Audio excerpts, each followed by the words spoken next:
This program is presented by University of California Television. Like what you learn? Visit our website or follow us on Facebook and Twitter to keep up with the latest UCTV programs. Also, make sure to check out and subscribe to our YouTube original channel, UCTV Prime, available only on YouTube.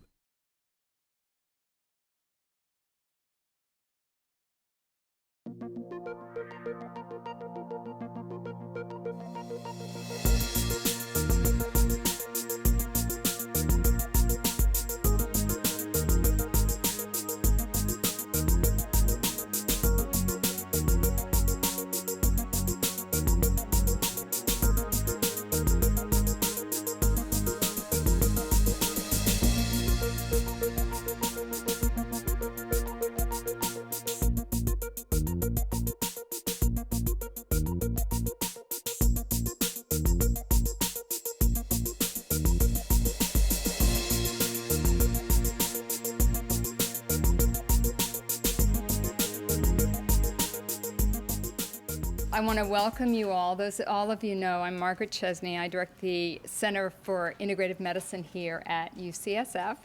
I'm what's called a professor in residence here at the Department of Medicine at UCSF. I initially joined the School of Medicine in 1987 and served in a number of leadership positions at the university. And then in 2003, I was recruited to serve as what's called the deputy director, or the second in command, of the National Center for Complementary and Alternative Medicine at the National Institutes of Health, or NIH, in Bethesda, Maryland. And then in 2010, in January, about 3 years ago, I returned to UCSF to direct the Osher Center.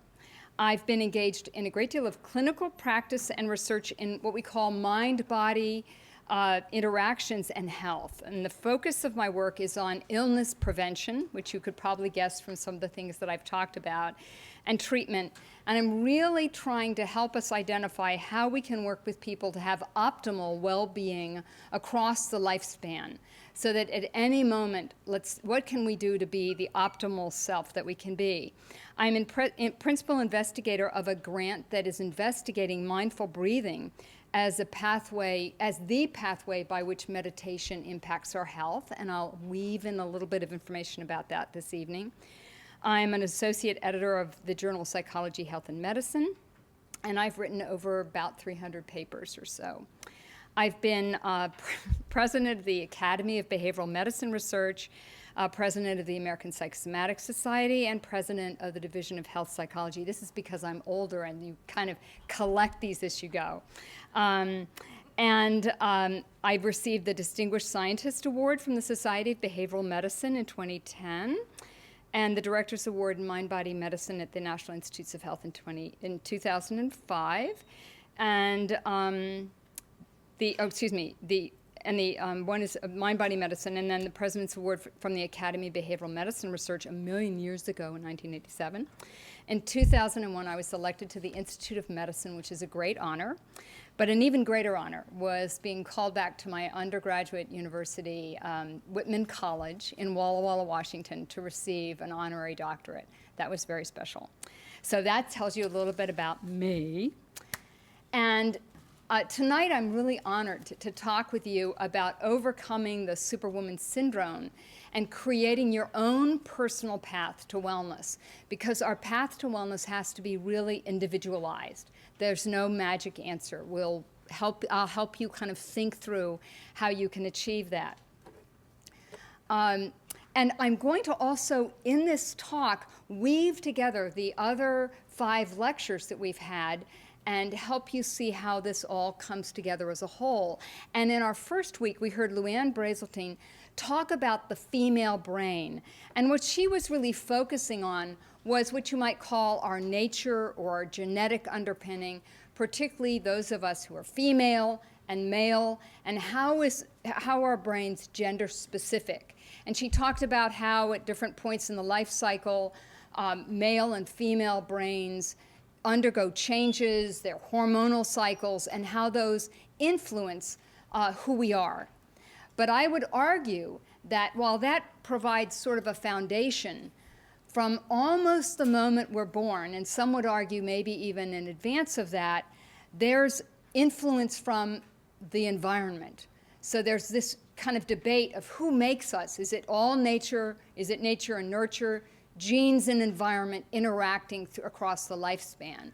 And most of the scientists would agree that while our nature and genes are very important, our gender very important, what really makes who we are is this interaction that brings in our education, our educational experiences, our familial upbringing, now the influence of the media, definitely present, and then all the role models that we encounter as we age and as we go through life. And it's hard, so all of a sudden I thought, well, who should we pick as role models? Because each one of us would pick different people. So I just picked some generic ones that I thought some of us might agree on. The Secretary of State, Hillary Clinton, certainly is being recognized as really a remarkable person, unable to go to, help us reach the latest peace that we're trying to have in Syria. Because she has become ill with a stomach virus. So she's a human being, even though she's really quite remarkable. Nora Ephron, wonderful writer, just wonderful, gave us some wonderful films, When Harry Met Sally or Sleepless in Seattle, just wonderful films. The First Lady is a remarkable person. Now, some of you may not identify with these folks. For those of us who care about, just trying to learn how to cook, though her cookbooks are kind of hard to read, Julia Child, it's just really perhaps a role model for some. For me, of course, Elizabeth Blackburn, as if you go out through Parnassus, through the main campus building, the medical sciences building, there's that wall of Nobel Prize winners. I always see her out of the corner of my eye, and I'm just in awe of her. I've met her. She's an absolutely remarkable person. She was actually doing the laundry when the call came to say that she had won the Nobel Prize for medicine. I love that. And then, also we just picked, the remarkable women's gymnastics team this last summer. What a joy to watch those young people as they pulled together and got the team gold. So these are just the experiences in our lives, and you can think about those young girls, the experience they've been through, all of that they had to do to become Olympians is going to affect the brains that they had, actually in ways that involve actually the impact in their lives of all that exercise on their hormonal cycles. And so it goes back and forth, this weaving of influence to create each of us as special people. We talk about, the second lecture looked at body image. And that, of course, and if you remember Andrea's lecture, she talked about the influence of the media early on and how that the media impacts how we see our bodies. And in fact, now we know that this the concern with body image is reaching down to younger and younger and younger people. I was going to actually, I've considered putting up some of those, the little pageant winners, at age 4, being made up to look like grown-up women and taught to walk a certain way to win those prizes. But there's a real problem now with young girls and being concerned about body image. And this is, of course, reinforced by magazines. Here, 3 minutes to flat abs for teens. Be a diet success right there, and you can see that she's an incredibly thin woman. They may have done some photoshopping on her legs, but look at her thighs. And then MORE and AARP, MORE is for women that are 40, in their 40s, but again, this focus on how to age well, and usually they try to come up with meaning in life and the other things, but again, a focus really on body. And AARP, on the cover, they try to capture people who have just turned 50, and here we have Sharon Stone. The new move, it's really striking, the numbers of people who are going in for plastic surgery now at younger and younger ages, which is an issue. This is kind of new, I think, for our culture. And so it makes me wonder, why don't we value age and wisdom? Now, does everyone recognize Maggie Smith, and anyone know what this is from? Downton Abbey, soon to be on the next, this is series 4, a fun show. if there ever was one, in terms of some remarkable acting by someone who just, when the minute she's on the screen, it's hard not to take your eyes off of her, but she's such a marvelous, marvelous actress, and obviously has not undergone a great deal of plastic surgery, and let many of us admire her greatly. So I just wanted you to see, this is, the body image, though, was one of the things we talked about, because I think now, even as we look at other multiple roles in our lives, there is this sort of pressure to also, be concerned about our appearance and so forth.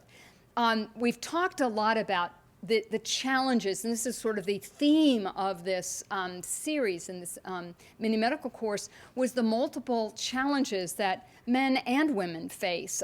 The family challenges of rearing children, spouses, the multiple roles, and males as well as females have these roles of being the dad or the mom, being a good spouse, being supportive. And then within the home environment, the whole issue of being a cook. And, for some of us, we work, in fact, in California, the majority of working age women work outside the home. So many of us have all those responsibilities, but are also responsible for purchasing food and preparing food. And now, of course, we want that food to be healthy. We have to be concerned about the allergies that people in our family have, whether or not this person needs to have low sugar, this person needs to do gluten-free, and becomes a real challenge. So there's a lot of challenges in just these roles. And then there's the home repair role that some of us play. There's the work role that many of us have or have had in our lives. And work can be such an important source of resources and well-being, but can also be a stressor as people work longer and longer hours. They're going to have a retreat for all of us in the School of Medicine this coming January, and Alyssa and I are going to be on a committee together, and they wanted us to look at different roles or different topics, and the one we picked was work-life balance. And one of the people in our group signed up for that group because he and his wife went to Europe for vacation, but when he discovered that he couldn't get on the internet to keep track of his studies at UCSF, they actually went to different hotels, and when they exhausted all the hotels in the town, they just decided to give up on the vacation and flew home. So this is an issue for young associate professors and full professors that it's not unusual now to, as I will receive an email from the National Institutes of Health asking me to report back on some aspect of one of my grants, and they give me 5 working days to do it. And that's why he was feeling that pressure, that he just couldn't run that risk. So these are issues that we have these wonderful new technologies, but the technologies, and we could almost do a survey, to what extent have the technologies really served to aid us or not? And I think that it's debatable unless we can figure out a way to manage it. And then we had Dr. Alyssa Eppel last week talking about caregiving and that important role. And I loved her perspective of saying that caregiving isn't just caring for the elderly, but many of us are caregiving for children, and some grandparents are caregiving for their grandchildren who end up moving back home. So there's a lot of these multiple roles that we have. Now, good news. There was a huge debate in studies on women and stress of whether or not multiple roles are such a stressor that women should not work outside the home or women should not do these things, or might they be role enhancing? And in fact, the research suggests that while multiple roles for men and for women involve role strain, a strain of competing contingencies at the same time, and actually role strain is significantly greater in women than it is in men, they can also be, multiple roles can be health enhancing. And the way that this works is the fact that if women view, it has to do with those perceptions. If women view their roles as rewarding and enhancing their opportunities, even that perception can balance out the strain. And then we'll talk more about how it's not just the perception, but if women can kind of get a grip on this and work through balancing those roles effectively, there can be tremendous opportunities in those. It does become kind of an art, though, to do that, and how to do that constructively. But the bottom line of the research is it role strain versus opportunity?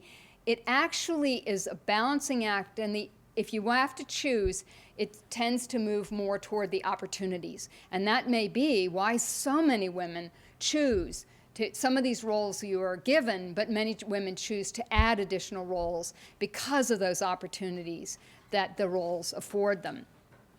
Now, which group is at the greatest risk? The group at greatest risk within women in particular are women who feel trapped. And that could be trapped in a job. That could also be trapped at home.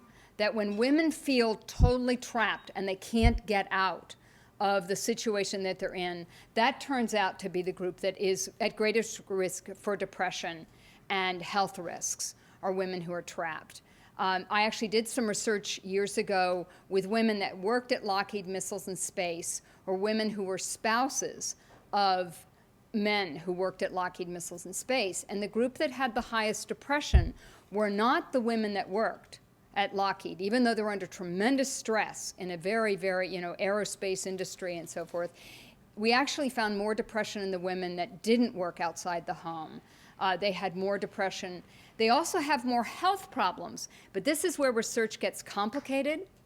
Part of that could be that when women become ill in the workforce, they leave the workforce. So you can't just look at women that don't work outside the home and go, oh, they're unhealthy.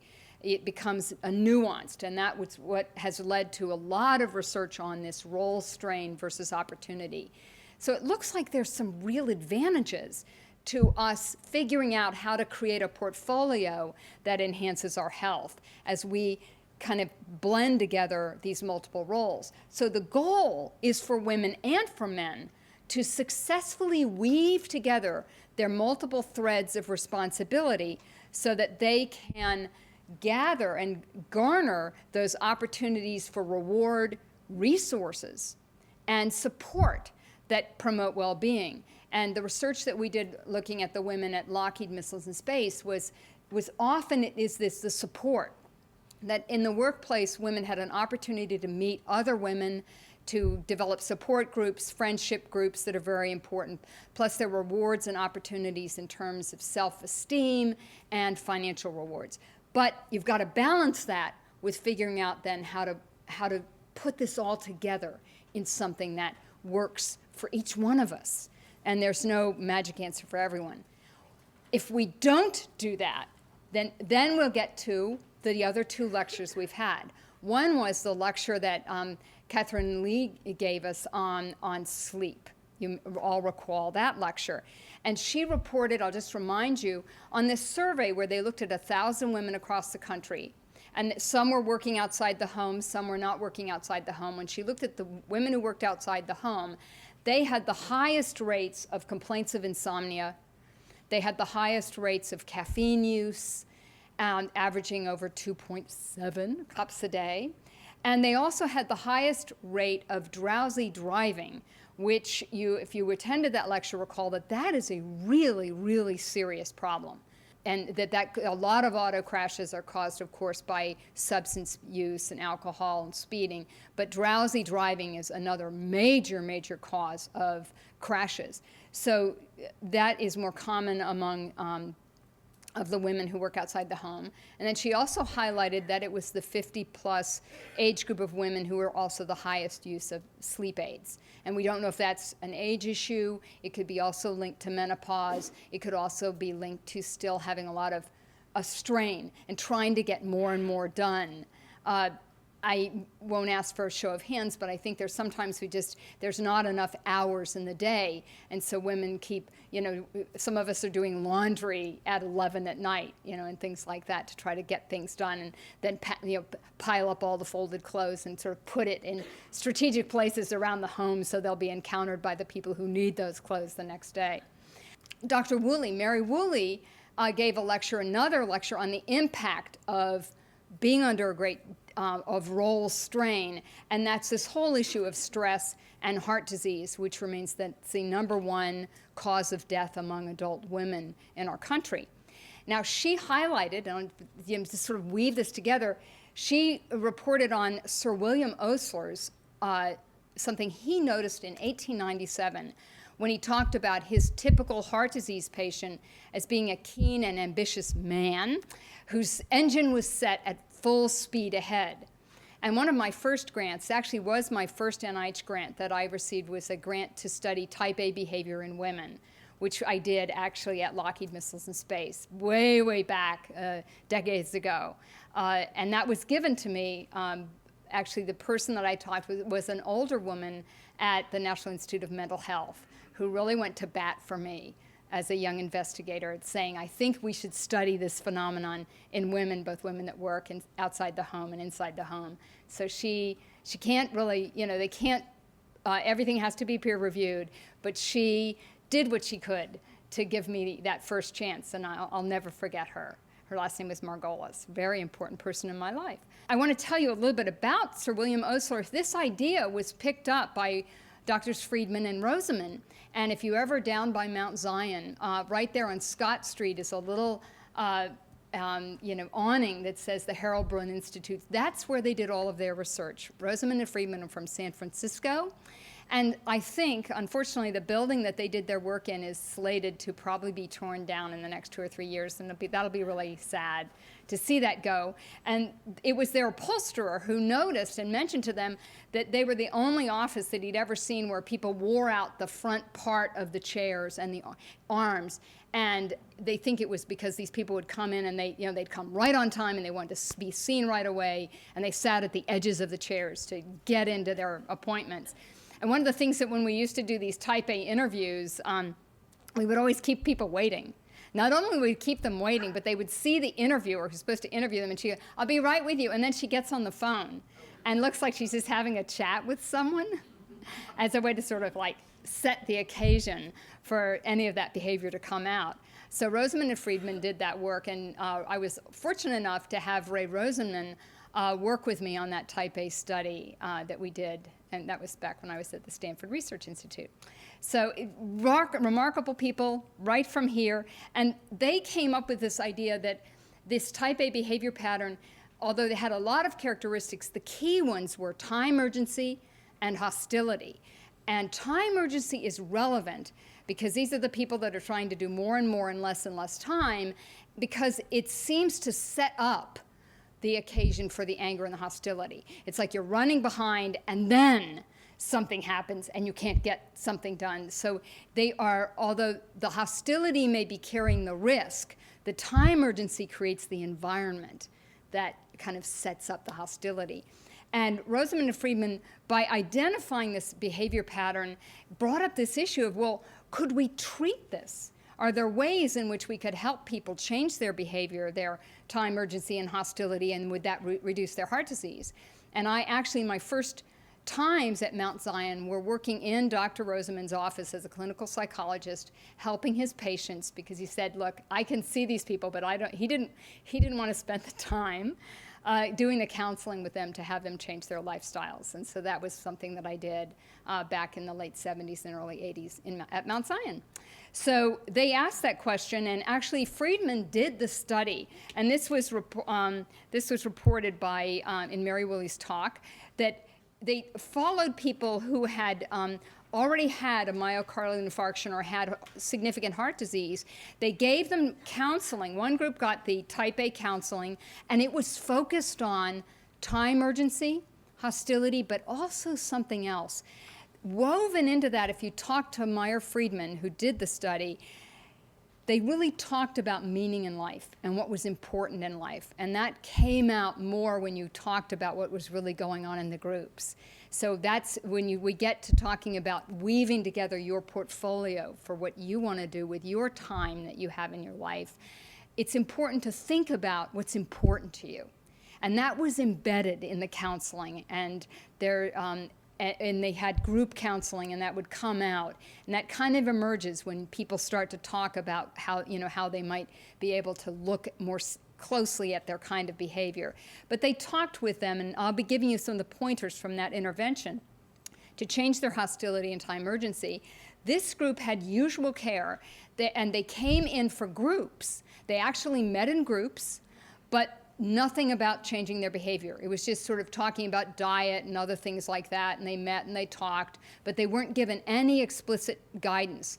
This group was really only followed before and after. They didn't receive groups. They were seen by cardiologists, but they didn't have the group experience either. It's interesting that the people that got a group experience that was sort of a placebo, it didn't go into the behavior. Though it's not significant, they had the highest rates over the next 4.5 years of recurrent or cardiac events. The type A group had the lowest rates, and this was statistically significant, suggesting that people could change the behavior and it would indeed make a difference in their lives, lowering their risk of having heart disease. So it's worth really thinking about making some of those changes. So that was to motivate you so that you'll be ready to kind of look at this, what we have joked about as the Superwoman syndrome, and think about making some changes. And this really, the idea of this syndrome that came out, over a decade ago was that many women strive to accomplish as much as possible and to do so in a really perfect manner. So if we try to have a dinner party, we want it to look really good, and we want to have, get out our nice stuff, and there should be a centerpiece, and blah, blah, blah, and then the house has to be clean, and, what if somebody looks in that room? We'll close the door so nobody can see in there. And so there was a point when people had dinner parties, and now there's a point where it's too much work. And so we go out, because it's just too much work. Whereas people really would love to probably just come and be at the house, but we don't, the Superwomen don't want to do that. We can't order Chinese in, it just, no. So it's just, it gets out of hand. And then, then you got to have the right clothes. I've given up on the right clothes, by the way. Some of us just give up, but remember, the skirt's up, the skirt's down, and thank goodness it's gotten so confusing that we're all just sort of wearing how many of us wear what we want? And now for some of us, we get to an age where comfort is more important than almost anything. But there was a time where, and like now that's boots with heels or boots without heels. Heels, boots, out, heels, when you don't know what to do. And it's just, I can't keep up. So, but I come around the campus and I look. I wish I could wear scrubs to work. That would be easier. Then you don't have to think. Maybe we could all have uniforms, that would do, just plaid skirts and white blouses. So as a result, what we see is that women sacrifice themselves for their health. And this is something we don't want to do. And I want you leave today thinking about maybe, even though you may have everything just perfect, don't worry about that. Maybe you can also just think about, what would I like to do so I will have optimal health and feel well-being, and I won't feel pressure to be perfect. And I will borrow this idea that I think came from, might have been Alyssa Epple who used this idea that, if we really care for our families, if we really care for the people that we're working for, we need to put our own mask on first. We need to get the oxygen. We need to get this worked through. And then, indeed, we're probably going to do a better job at taking care of others in our lives. So with that, I want to talk about this creating your personal path to wellness. And I'll talk about some themes. One is to clarify values, because this is really important. We'll do a little quick exercise on that. Then we're going to talk about managing time. I will give you sort of the, a real kind of shortened version of time management. There's a lot you can learn on time management. There are even courses you can take, lots of Kindle books you could read. We'll talk about managing those negative moods, the hostility, anger, anxiety, depression, just negative mood, how to maybe manage that, and then we'll close with breathe. And I'll tell you what that means. But this issue of clarifying values. Those of you are here in the class, I want you to think about and answer the question. And you can, if I only had 5 years left to live, how would I spend my time? And you have to think about, of course, things like finances and careers, family. What would you do with family? What about friends? How important would your work be? What about your own self? Do you still think about getting some, taking some courses, reading books? What would you do for yourself? I want you to think about, if you only had a limited time, how would you spend that time? And when you get to my age, there are people who actually, I had a friend who knew he only had a very, very short time. His Alan Marlatt, a phenomenal scientist, and he sent a blast email out to everyone, and because he knew that he only had weeks, and he said, please don't call me, know that I care about you, but I'm going to spend my time. And in his choice, it was family. And it makes me choke up just to think of that. But people have done that. So the question is, do we do this now, or can you do this every day of your life? Because we never know. You never know. Some of us are old enough to remember when Princess Diana died. I mean, it was such a shock because she was so vibrant, she was so young. She was just beginning to kind of build a different life for herself, regardless of what you think of that in a moment, it was just over. And not that you want to live like, being worried about every moment, but we should live each day, or at least every 3 days. We should really be thinking about that. So I want you to give some thought to that. And so what you have on your page, and those of watching this on UCTV, just draw a circle. And then you divide up that circle. How many, if you want to think about a year, how many months, or, sort of like how much should be for my work? How much should be for my family? What do I want to do? And just give some thought to that. It's not a heavy thing, but it's something I think we often don't think about because it seems endless. We don't want to think about that. So I'm at an age now where I can think, I'm holiday seasons. I only probably have so many holiday seasons left. And so you just kind of be wise about that. It's an investment. It's like you have a portfolio. Nothing is more valuable than your own time. So it's sort of how do you want to invest it? So I'd like you to do that, and then think about now, after you've done this, how did you spend the last month? This was interesting for me, I will confess. I was working on these slides all weekend, kind of cleaning them up, because I had them as slides, but now we need PowerPoint slides, and I wanted to be good. I wanted to entertain, have cute pictures. It took time. And so here I am doing this thing on work-life balance and clarifying values, and the 49er game is in the background, and I'm going, what happened? What happened? For those of you on UCTV, those 49ers is a football team, San Francisco. So they won, but I stayed with the slides. Some of you should say, no. So anyway, what you need to do is think about how you would spend those last 5 years, and then just begin to think about how did I do the last year, and do you want to do some thinking around this? Do you want to maybe make some choices? This is important. It's probably the most important thing to do periodically in your life so that you can actually invest your time optimally, which is really important. And before we talk about time management, it's imperative that you spend some time, I think, doing this to clarify those values so you're managing time in a way that fits the values.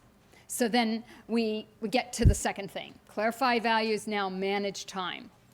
And this is interesting. Most people who pride themselves in managing time, I like to say they turn to Time Management 101, which is that they become experts on hurrying, how to do things fast. They're just they're the people that are texting while they walk, which is actually dangerous in this town. You can get hit by cars, or people take your cell phones. So, not good. But they are the people who, stopped using snail mail. Then we had FedEx. Remember FedEx? That was the greatest thing. Do things at the last minute. Then fax. Fax was good. Now who faxes anymore? Now we make PDFs.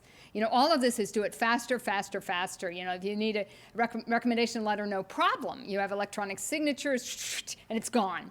And so what happens is, does that give us any more time? No. We just do more. But people are experts in hurrying, and that is really a common way of trying to do time management. These are the people, by the way, that know all about express lanes. They have figured all of this out. They know how to get around and everything, and they will count the number of items in everybody else's basket. This has truly happened. This has happened to me. I was told to get out of line because I had a bag of oranges. And I'm in 15 or less, and I count my items. I'm okay, because I always thought a bag of oranges was like, how many people call that one item? All right, it's unanimous. It's one item, right? Okay. This guy, I could not believe it. I'm looking, and then the person behind me got into an argument. Said, no, it's so, and they're having this argument about whether or not I should get to the back of the line. It's okay. I will give you my other answer of how you should handle supermarkets. You'll learn in this class. I immediately went to the back of the line, and I said, would you come in for an interview? We could use you. You are really good. Anyway, so he was good. He patted down. A little bit of hostility there, but, I explained that to the woman. I said, don't worry, he'll die soon. It's okay. No. I didn't want to say it. I would never say that. No. Okay, so this is the thing about hurrying. It's not so good. So what do we do instead? We download. Now, what has happened, what usually, I used to be at Mount Zion doing these talks one-on-one with people. People say yes to too many things. They say, oh, you say yes to too many things. The truth is the yeses accumulate. That's the problem. And there's something about many of us, we don't want to give up any of those things. Part of it is you give it to somebody young with more energy, they're going to probably do a better job than you've been doing. But that's what happens. We say yes, and it's like taking cards, and all of a sudden you've got too many cards, and you can't look at them all, and you start dropping them. And so part of it is really and after you do your values clarification, just start making a list. Like I was just asked if I would be on the editorial board of a journal that comes out of China, and it's on acupuncture. Okay, I am not an expert on acupuncture. I don't speak Chinese. There are other experts on acupuncture, but for a moment, I thought about my CV, wrong, and I thought, ooh, I could put that on my CV. Nobody is going to notice that, and I'm not the best person, so I need to turn that down. How many people say I should turn that down? I'm on an editorial board. That's why I put that in my intro, so you already know that. How many say, Margaret, turn it down? Good, yes, thank you. I should turn that down, because they're better people for it, too. I don't need that. So what I'm suggesting is you need to go through your list and say, I could mentor someone. Someone else could do this. I need some time for me. If you see the movie Lincoln, many people liked it. It's based on a great book. The book is really thick. It's called Team of Rivals. I saw a copy of it in this class last week, or a week before last. Super book. I hope they didn't read it while we were lecturing. But it's a great book. I need time to read books. So you need to think about, what is it I want to do with my time? Visit relatives, maybe have a really nice dinner party, whatever it is. So you've got to download. And there's no magic to that, except that your yeses have accumulated. And then what you can do is avoid future overload. So when I got this request, you'll be proud, I looked at it and I thought, no, I'm going to turn that down, but I gave a whole bunch of names of young people who need to be editors of journals, and this would look really good. And so, but if I take on something new, I have to let something else go. This idea that you can just add it is what happens to why we're working at 11, 11:30, 12 at night, because you're trying to squeeze more and more in. And you reach a point of max. And most of us have had those experiences. So download, and then as you take on new things, you have to give others away. Don't just try to keep squeezing more in. That's a problem. And here's another tip. And that is what many people do, it's called clearing the decks.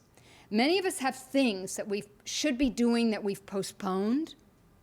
And because in academia, it's writing. Or writing that email or making that call that it's complicated, or we don't really want to do it. How many of you have something you keep going to the end that you go, oh, I still didn't make that call? Or how many of you have something like that? Okay, and then what happens is, what people do is, especially people who are trying to get a lot done, we get anxious that we're not doing enough. So we end up doing little simple things fast. Make some copies, do easy things, do some email is the best. Clip through some emails, and we think we're clearing the decks, so then we'll get to the important thing. And this is a really bad trap, particularly with email, because email keeps coming. There's more and more, and I got to answer that one. And then by the way, the faster you answer people, the faster they get back to you. It's a phenomenon. I've noticed it. So some things it's better to not do that. But we do it because we want to scratch it off. You know you're in trouble if you keep lists and you put things on the list you've already done so you can scratch it off. How many of you done that? Wrote it down and scratched it off? No one in the class? Oh. I have. It's bad. Bathe. Yes. Get up. That's a good one. Okay, this is a fallacy. So a much more effective way of spending your time is if you identify those things that are most important, is to then do 15 minutes of the task you've been putting off, and then reward yourself with a few of these little things, because we love doing those. So I'm not going to do email. I won't even turn it on, or I won't check my favorite website until I have drafted the first paragraph or the first whatever it is. Once you begin and you break into it, then you can feel so good. And you get to the end of the day and you don't go, oh, I can't believe I forgot that again. It's terrible. Now you'll feel so good. I did it, or I started it. And tomorrow I'm going to do paragraph 2 and 3. This is a much better way. And when you see yourself doing this, I want you to remember me. Save these notes. But that is a real trap. Schedule with the real world in mind. This is something else very important. You have to schedule with that there might be some road construction. I wanted to be here on time. I left, so I wasn't running at the last minute, because it looks really bad if I'm doing a thing on time management and I come running in. But, I really am trying to do this. And so, you go to the airport, you have to plan for there being really, really long lines.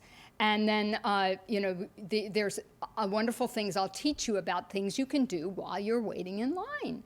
But you have to schedule with the real world in mind. And that was something we found about the type A men and women, is they did not. They would schedule things at kind of like, if it's, 30 miles, it'll take 30 minutes. Not likely. And that means they're always running. They're always trying to do one or two more things. When you come through the hospital, I come to a class like this, somebody might want to chat with me. And I want that time with people. That's what life is. When you think about, if I were in my last years, I want to connect with people. That's what's really important. I don't want to be going, catch you later. That's not the person I'd like to be. So I need to schedule to allow to run into a friend now and then and be able to say, hi, how have you been? The other is to create timeouts during the day, to create breaks. And this will relate to breathe, which we'll get to later. So download is really important. Avoid that future overload, and schedule with the real world in mind. These are tips. Avoid that, doing all those simple little easy things, because that actually is managing your anxiety about being behind, but it's not getting the things done you need to get done. So we've clarified values, we're managing time. Now we're going to take on what's really tough, and that's those negative moods. Now, one thing I want to say is that the anxiety, depression, and anger, these all kind of sometimes flow together.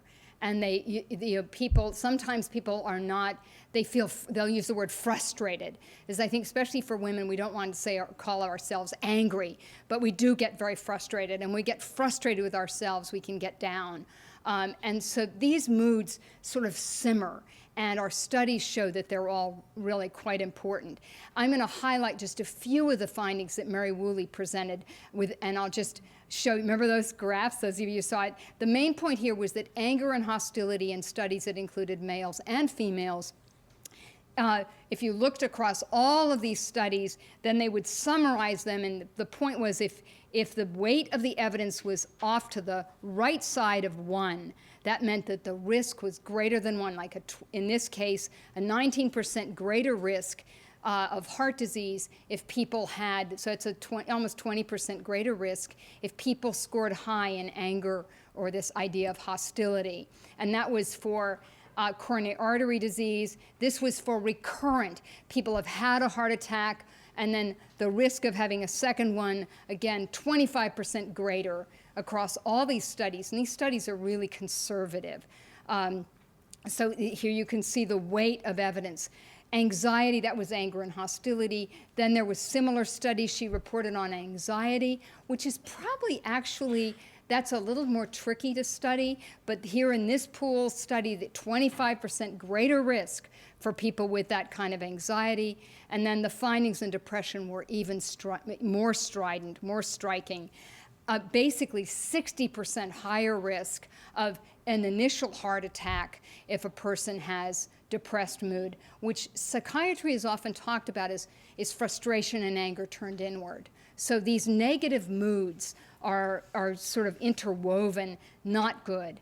A huge study was just done by one of my colleagues, Salim Youssef, who years ago, he was at NIH and I was here at UCSF, and he didn't believe in any of these kinds of things. He thought it was just lipids and smoking and high blood pressure and the other risk factors, but he did not believe that stress, that psychosocial stress would create risk for heart disease. And he did the largest study ever.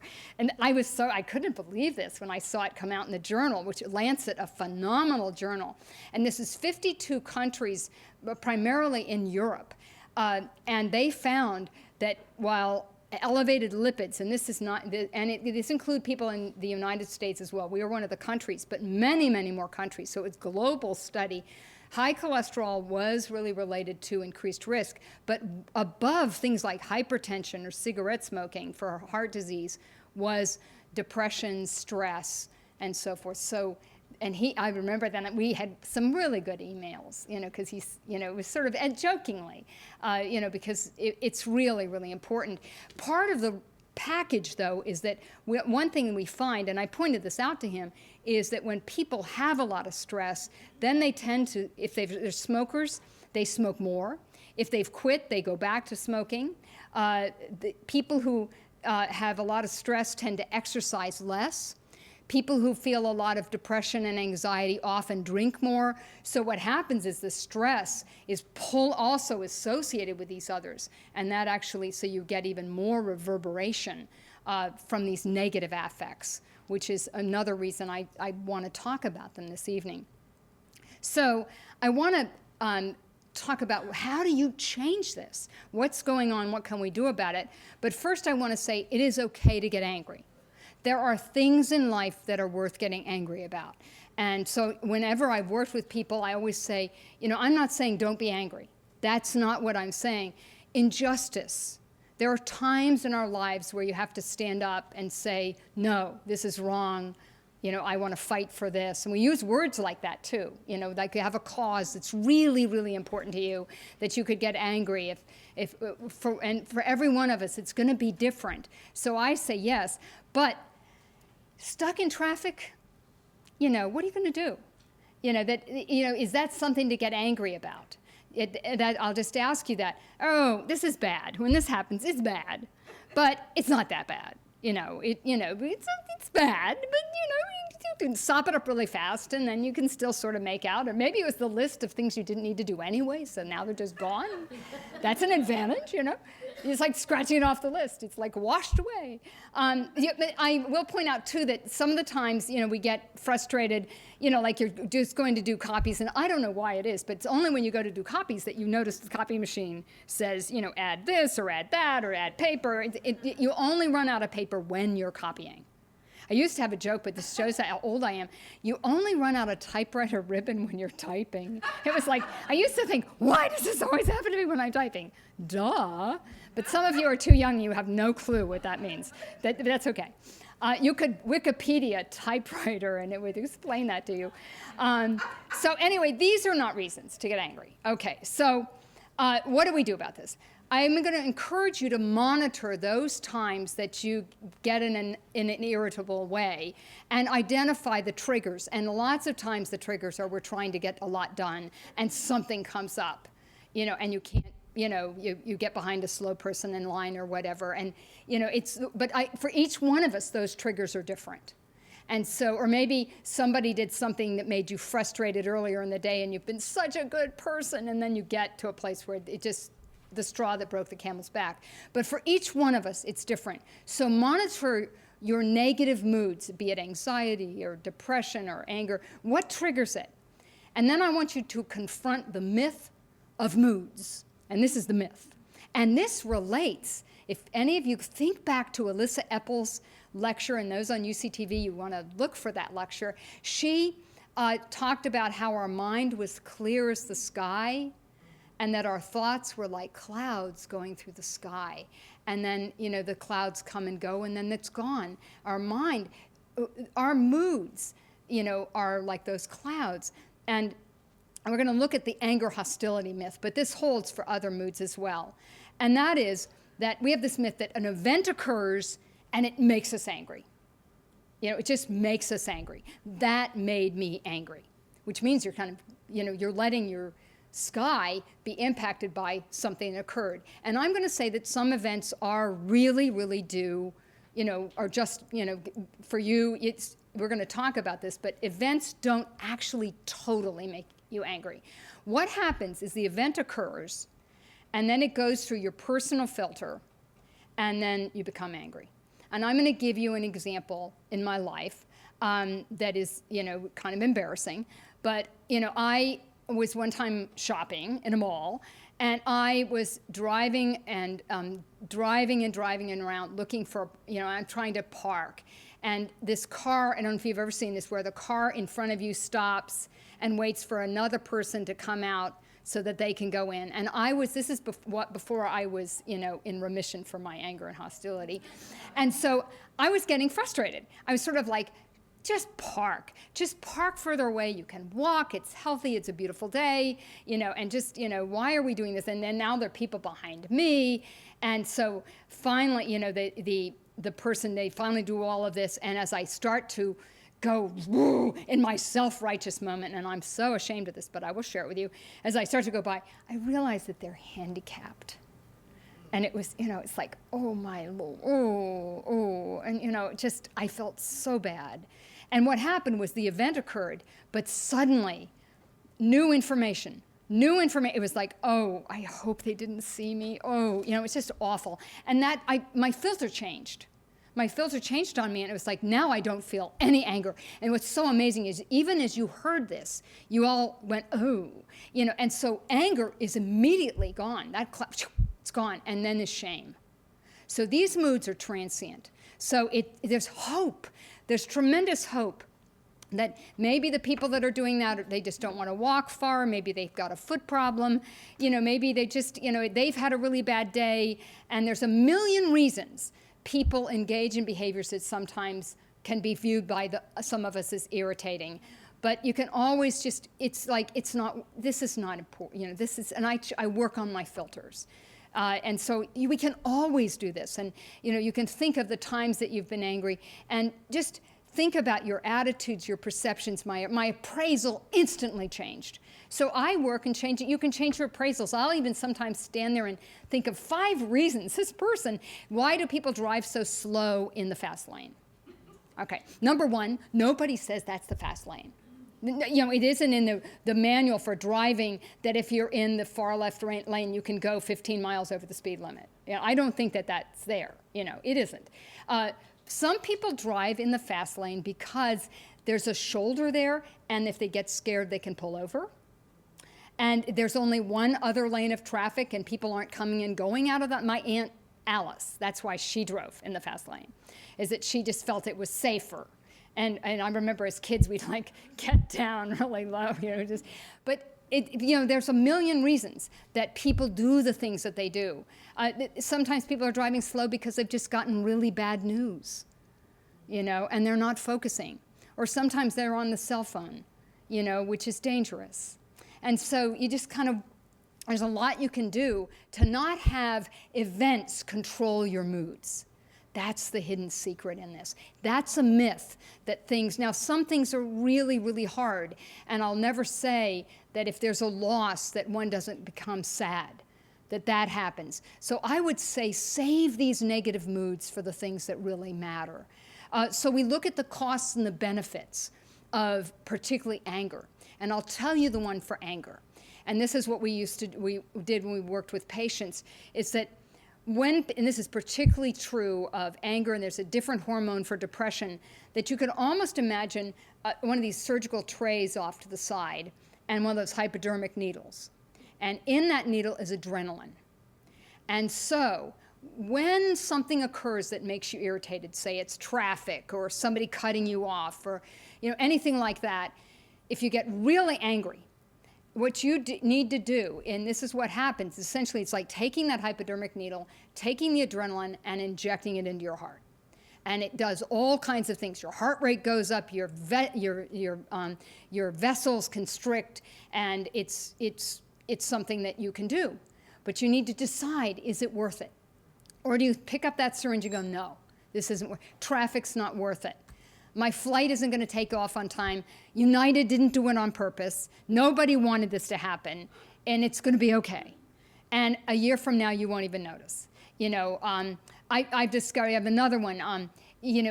One time I lost luggage for a long time.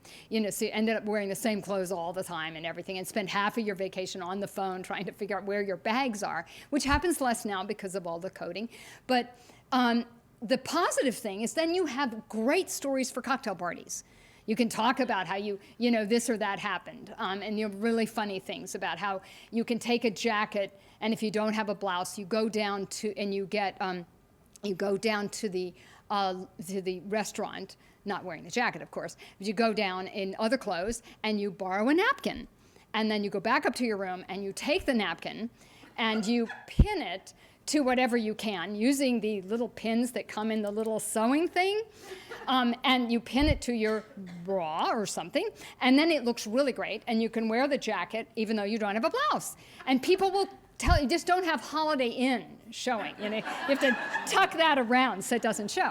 So you can be ingenious. And now I can tell you, and you all laugh. And instead of me getting angry that was in the bag that I don't have.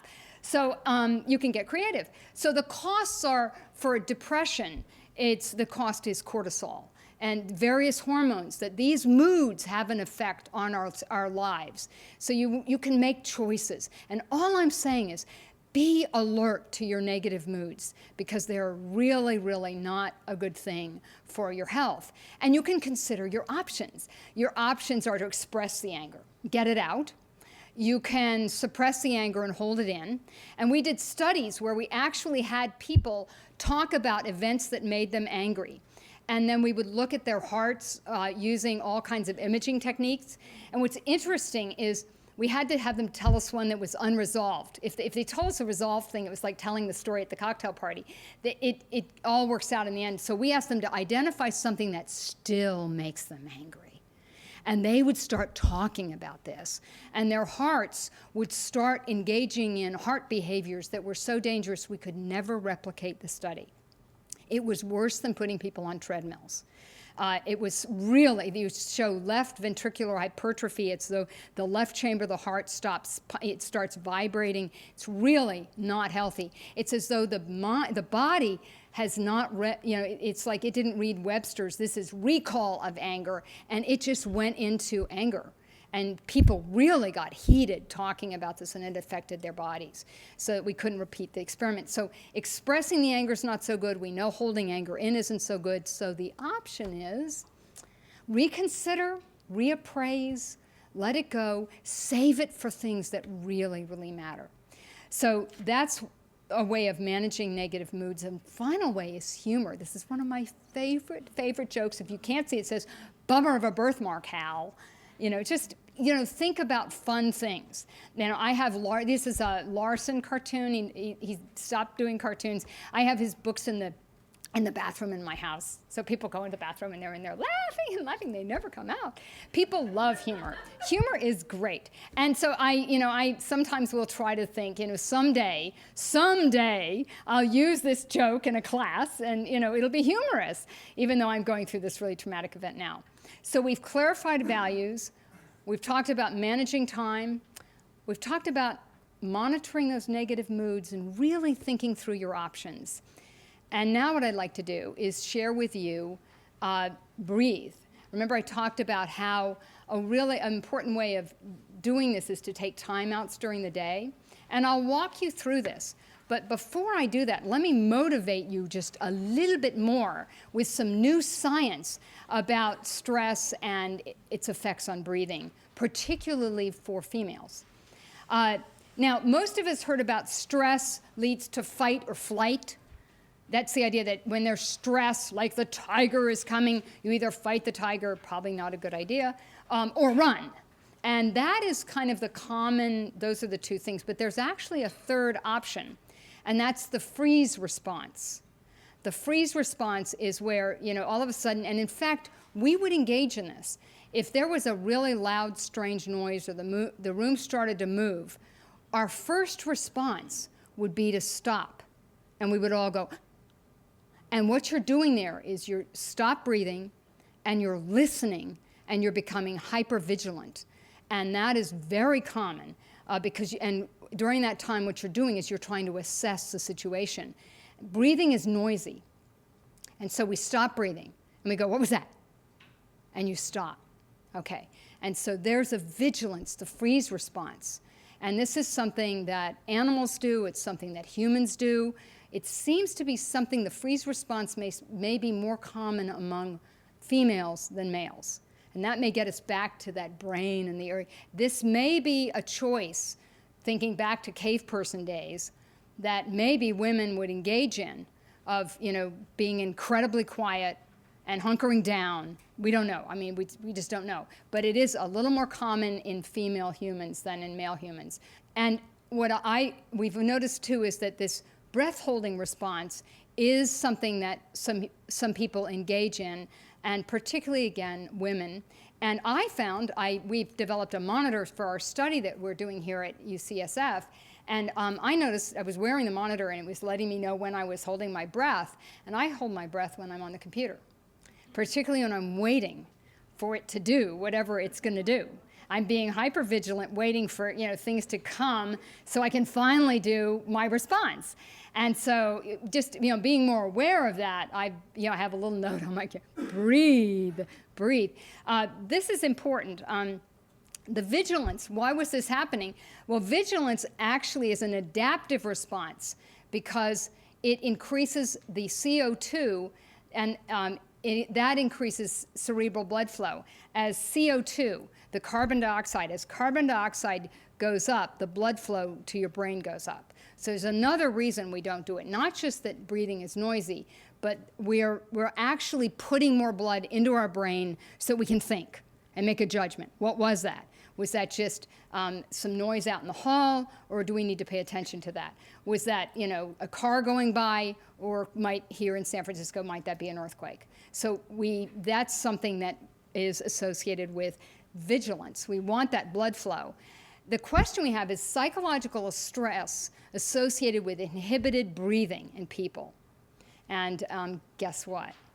Yes, the answer is yes. So there are some studies that David Anderson and I did that looked at psychological stress and breathing.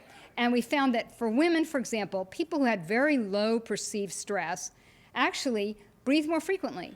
People who are under more high stress, and this is sort of how does some of the stress get into your body? People that are higher in stress, both men and women, here's the men and the women, their breathing is less frequent.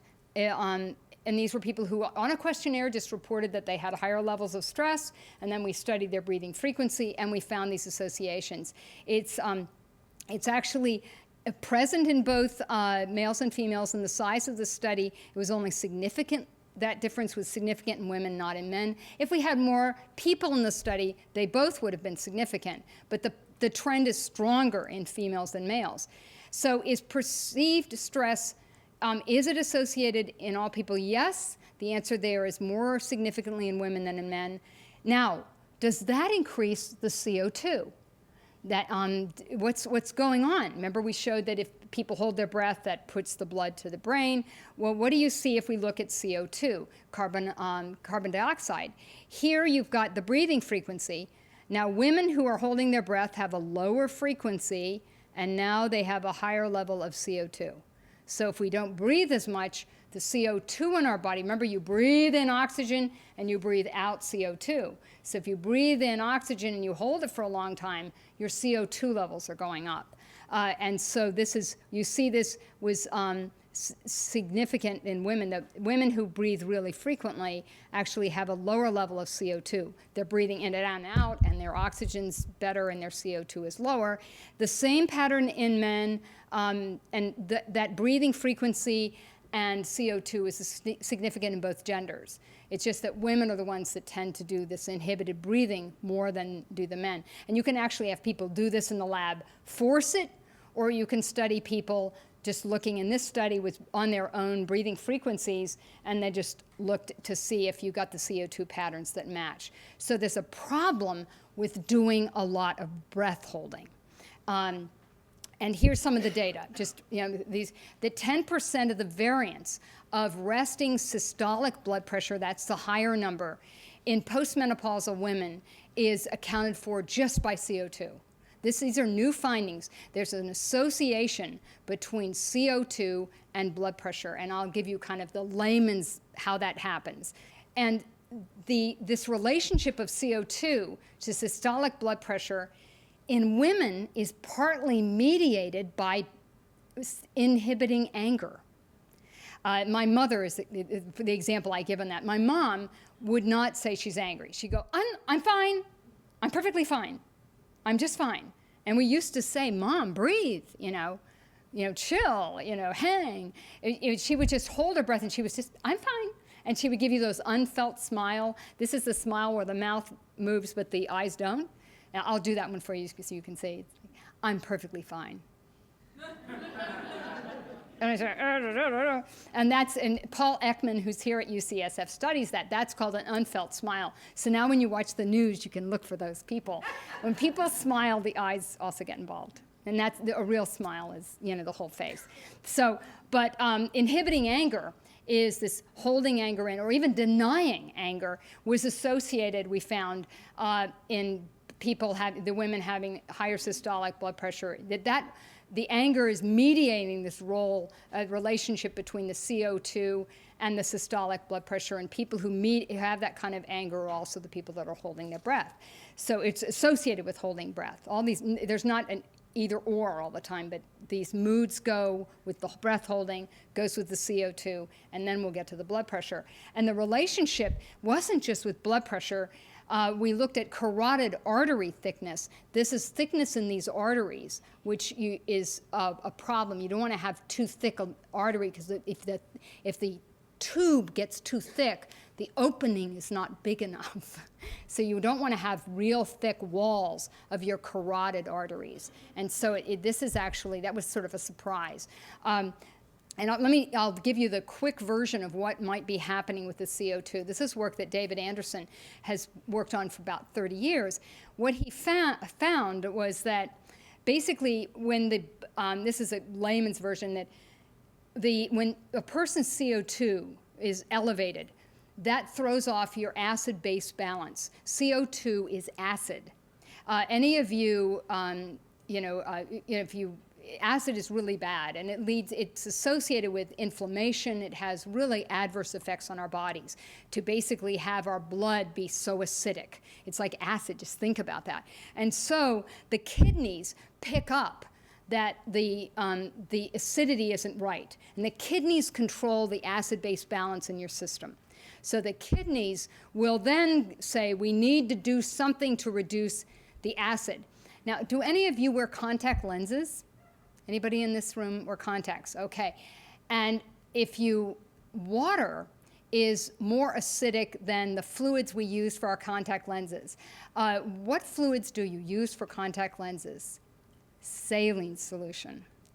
Because sodium, brings down the acid levels, and it's more base. So the kidneys, I think of these as like little machines. These kidneys go, oh dear, we've got too much acid going on. What could we do? We can hold on to the sodium. We will hold on. We're going to now pull sodium out of the system, and we're going to hold sodium, even though, and in doing so, the kidneys are sacrificing blood pressure in order to keep the acid levels down. So the kidney will make that choice. It's going to say this will likely raise blood pressure a little bit, but we'd rather have that than have acid running through the whole system. So what the kidney does is it then, and you can actually manage this, and David Anderson did studies where he would take all the sodium out of a person's diet, and then you could test out whether or not it was the sodium that was being added, and did urinary sodiums, and he really found this association.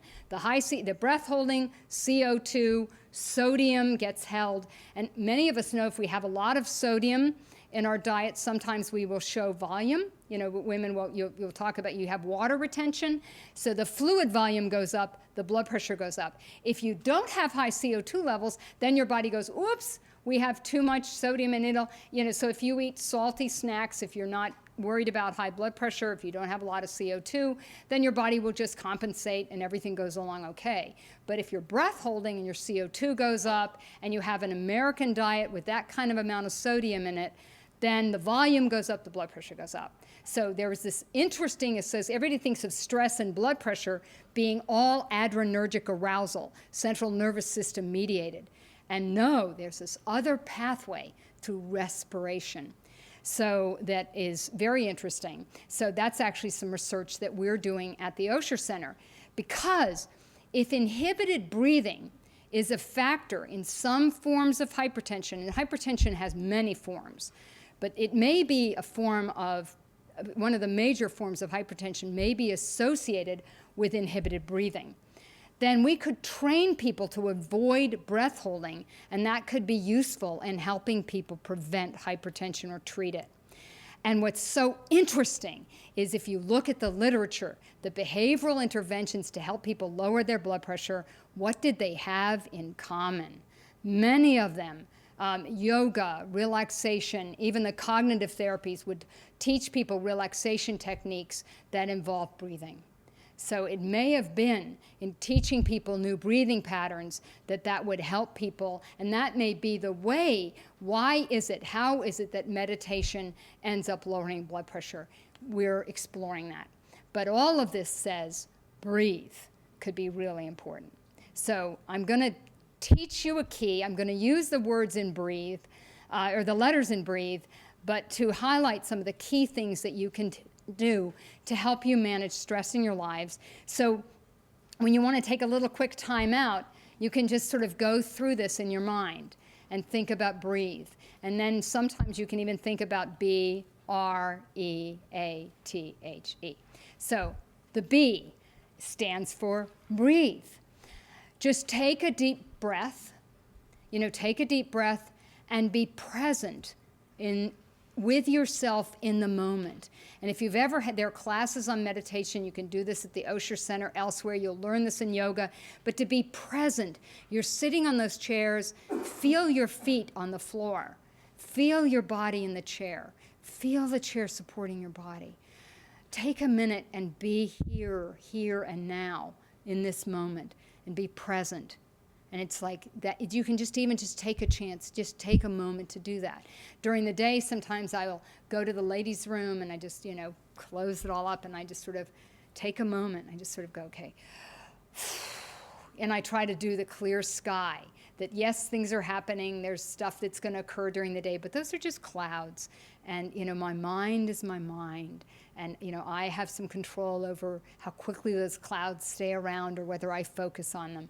So I take a deep breath, be present, and there's all kinds of ways to learn to meditate, but even just one deep breath and then exhale. You don't have to hold it long. In fact, given the research, I would say don't hold it too long. Breathe in and breathe out. And if you've been trained in mindful breathing, it's just let yourself, or for me, if I start focusing on my breathing, I breathe weird. I'm one of those people. And so I have to think about, the shore and the ocean coming in and then going out, coming in, or I'll think about, all the wheat in the field and I see the beautiful, the breeze going over the wheat. That for me works better than focusing on my breath, because then I think I'm not doing it right. So, but some people do the breath part really well. Don't tell anybody I have that strange flaw. Oh, people know. R, realistic. I already said this before, but realistic. Set realistic goals for this moment, this hour, this day. There was so much I wanted to share with you, but I've tried to be realistic in things I thought you could take home and use. And this is so important. Many of us try to do way more than we can do. We carry home way too much work from the office, just in case we get snowed in or something, I don't know. Or we don't even want to pick what we're going to work on. And because we can't decide, we didn't take the time to do that. So we just scoop everything in, and then we schlep it all back to work the next day. So it's better to be realistic. Now, if you remember that thing, remember the thing you've been putting off, you do 15 minutes of that, and then reward yourself with all those quick little easy things. And then at the end of the day, you go, I did it. I finished that letter. I did this. What is your goal for tomorrow? Think about that. What can you realistically get done? And, think about your last 4 or 5 days. Be realistic, because not being realistic puts us up for really feeling that we failed. It's an incredible bummer, and it's not helpful, and we feel like we're always behind. And then what does that tell you to do is download. So this all kind of intertwines, but I want you to be more realistic with tomorrow. And if you don't do it tomorrow, I think you need to do it the next day. Really think about this. What can you really get done? And then celebrate. I did it. That was most important, and I got it done. Those other things, and so I even have a calendar where I sort of plan out and I go, I'm going to start on this then. I've really tried to be much more organized. Another one is everyday events. BRE. Notice the positives in our lives. We are so tuned to noticing the negatives, but there's the sunset, the flowers. Working with people with HIV/AIDS taught me this, that they were the people that noticed the flowers. They saw the sunsets. They felt the wonderful feeling of, rain on their face and how fabulous that was. And then the other thing we know is share that with other people. That if something wonderful happens, share it with other people. And, this is a wonderful way to kind of go out the day. Tell people, that is a beautiful blouse. People are wearing more red these days, and so just say, beautiful colors. Enjoy. There's wonderful. I was walking down to Visadero, and this, it was like November something, and then this little Minnie Mouse came. A little kid in the Minnie Mouse costume, and it was so cute. It was so cute. And it was obviously the Halloween costume, but you know how little kids they want to wear their costumes more, and it was just I noticed it. And it was just so adorable. She's got her little ears and a little red and white, and it's just, I bet she sleeps in it, and it was so cute. And I just remember that, and I shared it with people. So this, I think, is such an important, so breathe, be realistic in setting your goals, and notice things that are good, and then share it with others. Because we have done research that shows if you share something, it actually is more enhancing to you. So then, also, this is really tricky. You have to notice when things go right. And this is something that I've had to focus on in my life. Okay, you'll notice the tire. See the tire? This is something I do every day. And have you ever noticed that you only have a flat tire when you want to go somewhere? You go out to get in your car and there's a flat tire. Okay, so, and that's a hassle, because then you got to figure out how to use the jack thing, and now they have new jacks, and it's complicated, and then there's the locking thingamabobbers, and you can't remember what you did with the locker thing that was to lock the thing so nobody could take the tire. So now it's a real challenge to do all this. So for me, what I do every time I go to my car, and this is true, I notice the tires are inflated, and I go, it's a great day. This is like, notice when you get your mail if there's nothing from the IRS. A great day, especially on Fridays. I don't know why that is. Why Fridays? But it's, that stuff comes on the weekend. You can't, if you get, only get bills on Fridays, great Friday. It's just notice when things are going well. Nobody has a really bad cold in this room right now. And notice how when you have a cold, you can't wait until you can breathe. Well, notice we're all breathing, and we're not. We're in pretty good health. So notice that. My stepmother used to tell me every day is a birthday, because she woke up. you know? And she said, hey, in my 80s, this is a good thing. You know, so notice when things are going right. And that's a really part of everyday positive events. So when you see your tires, just think of me and go, yes. Except everyone's like, they are flat, but you know, that's okay. Then you get to see how strong you are. Breathe. Acts of kindness. This is where you create positive events for other people. This is so very much fun. This is so very, very easy to do. You know, I do this in the supermarket. I promised a supermarket thing. Sometimes when I am in the supermarket, I don't have kids, so I have the little basket with the guy who's counting the items in my basket. And then there's the big basket that has the little kids and the Huggies and all that stuff. And it's, you know, like 6:30, and I let the big basket that has the little kids go first. And it just makes me feel good.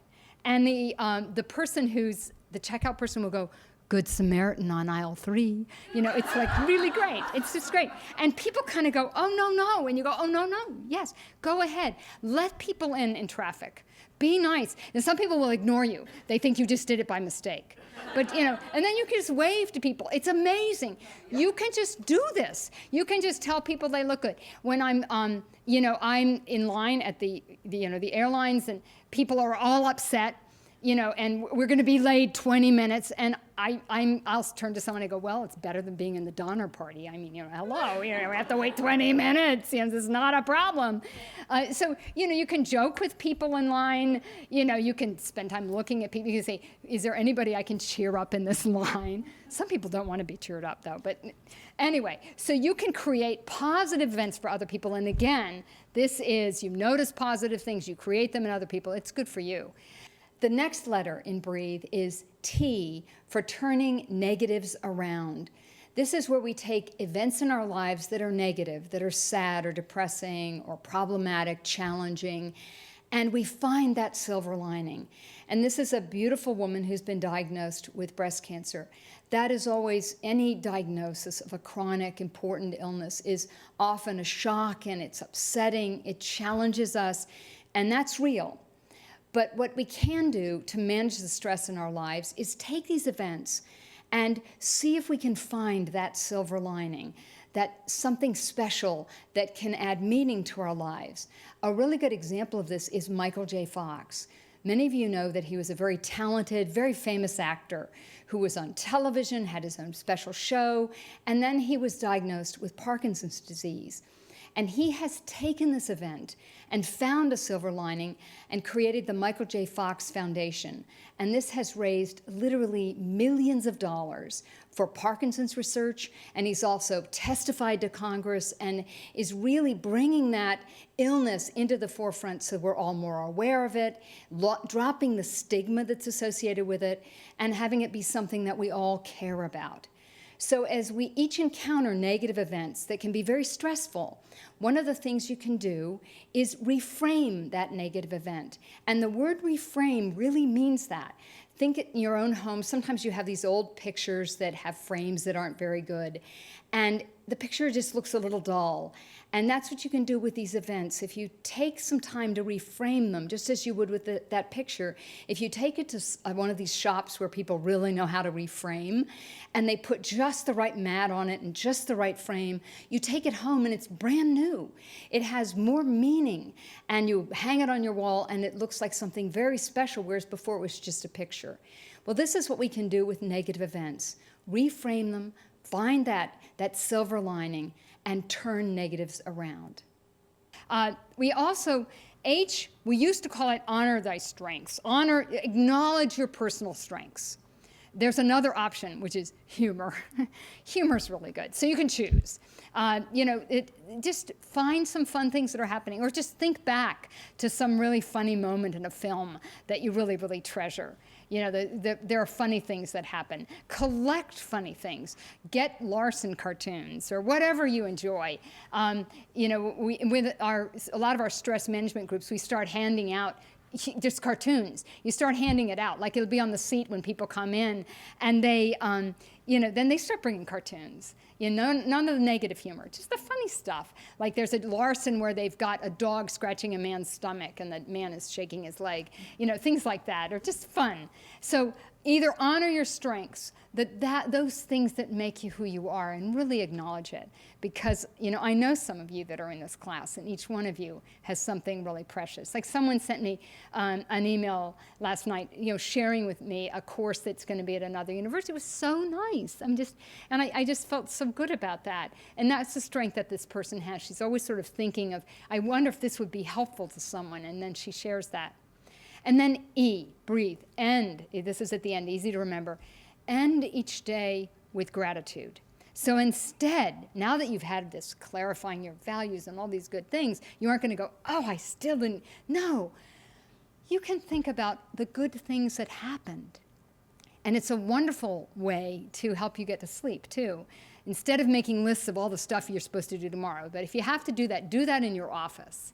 So that by the time you're, letting that bed support you, you can sort of think about all the wonderful things that happened today, the good people, the special things that made a difference in your life. So you can end each day with gratitude. You can note the positive steps that you're taking, the things that are important in your life. Next Thanksgiving, it's a great day to call a few people, and nobody's in their office, so you can leave voicemail messages to tell them that you're thankful for them, which is just another thing. Once a year you can do that. But each night you can sort of say, what am I thankful for? It's really counting your blessings. So much of this goes back to what our grandmothers would say. You do positive accounting at the end of the day instead of going a post-mortem on your day of all the stuff you didn't get done. No, think of the things you did that were really good. You came to this class, which is really good, or those of you watching the video, you're watching this video. You can keep a gratitude diary. A lot of people recommend that. Of just make a few notes at the end of the day and write it down of what you're grateful for. And they've done studies on this, and it actually is a really, really good way to get into a more positive space and is associated with improved health. So it's a great idea. So this is sort of the keys to wellness. I've tried to weave them into the BREATHE, capturing a lot of the things that I've included in the class. So think about that. Take care and care for yourself. Put the mask on yourself first, and then you'll be better able to, really help those around you. And if you do this clarifying of values, then you'll be able to look more at that portfolio and say, I think I need to take a look at these roles. And maybe there's some things here I could download, or I don't need to do so perfectly, and so forth, so that you can make a plan for yourself that will build your resilience, which, so that when you're challenged, either, in any of your domains, including in Alyssa Eppel's lecture from last time, she talked about how she found that people with resilience were able to handle the caregiving more effectively. So we want to build up that resilience. So tonight we've talked about clarifying those values, what's really important to us, so that we live maybe each week. You can't always do it every single day, but every week or every month in a way that's consistent with what we really value in our lives. Manage our times so that we are not racing around trying to do more than we can, but really being present in doing the things that we do. Reframe all those negative events so that you can, really think more about those events and make them really something that you can value. And then create your personal path to wellness. And so this is what I'd like to leave you with, is thinking through this BREATHE. Thank you so very much.